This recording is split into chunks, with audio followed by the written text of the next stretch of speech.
Good morning. I'm here to talk about a Shiri-funded project with my collaborator, Dr. Dinesh Rathi.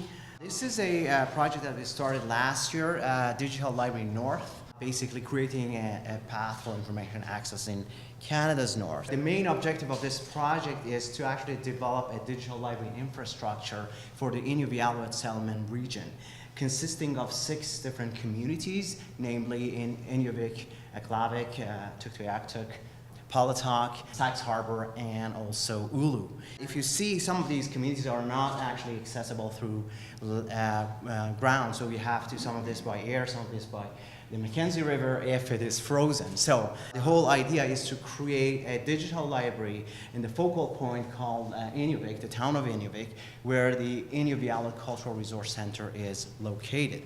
And the idea is to develop a model digital library for the digital delivery of scholarly and cultural heritage materials. And that will consist of language resources, a collection called Cope Collection, which is all the communication between the government in Ottawa before 1984 and this community.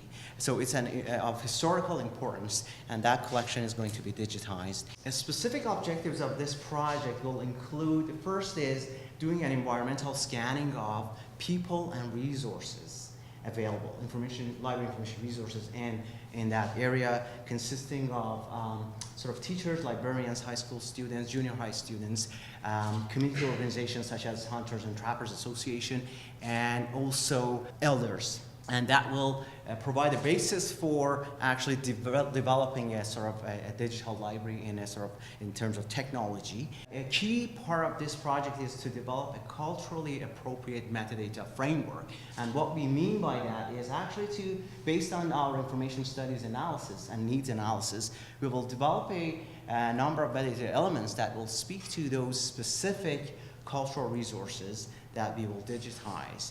And the idea is to provide a framework for the representation and discovery of digital information-bearing objects that will be deposited into that library. Designing a multilingual user interfaces because of the different dialects. So the language is Inuvialuktun, but there are 3 different dialects that those communities speak. And actually one of them is actually in danger because there are not that many speakers. And this language is of particular importance for them. So we are going to be working on those resources as part of the library. Finally, conduct a user-centered evaluation of the actual library once it's up and running, again using and involving users and individual communities and community members in Inuvik and in other parts of Inuvialuit settlement region. Thank you.